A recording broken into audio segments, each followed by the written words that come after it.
আওয়ামী লীগের কার্যক্রম যতদিন নিষিদ্ধ আছে তৃণমূল কোনো নামেও দলটি কার্যক্রম চালাতে পারবে না বলে মন্তব্য করেছেন প্রধানমন্ত্রীর তথ্য উপদেষ্টা জাহিদুর রহমান।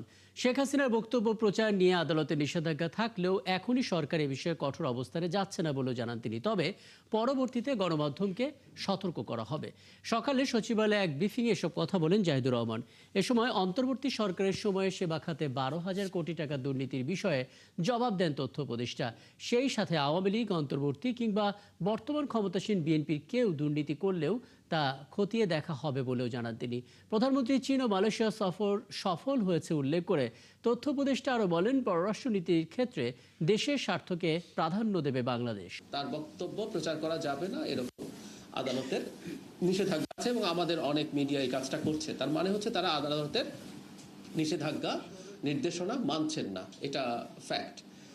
সরকার এটার ব্যাপারে তার তথ্য মন্ত্রণালয়, যেহেতু এই মিডিয়াগুলো তথ্য মন্ত্রণালয়ের অধীন আছে, আমরা প্রাথমিকভাবে এই আহ্বান জানাই, এটা ইনফ্যাক্ট আমরা ফর্মালিও জানাবো, এটা নিয়ে আমার কথা হয়েছে, তারা যেন এই কাজটা না করেন। আমরা এটা নিয়ে খুবই কঠোর কোনো অবস্থান নিচ্ছি তা না, কিন্তু এটা আবার স্মরণ করিয়ে দিতে চাই এবং আমি মনে করি যে আমাদের মিডিয়াগুলো আইনের প্রতি শ্রদ্ধাবোধ করবে, শ্রদ্ধা দেখাবেন এবং তারা এই জিনিসটা থেকে বিরত থাকবে। আওয়ামী লীগের কর্মসূচি যতদিন নিষিদ্ধ আছে ততদিন সে যে নামই হোক না কেন, রিফাইন্ড হোক বা অন্য কোনো নতুন আওয়ামী লীগ, তৃণমূল আওয়ামী লীগ, যাই বলি না কেন, কিছু কোনো নামেও আওয়ামী লীগ নামে সে কোনো কর্মসূচি পালন করতে পারবে না।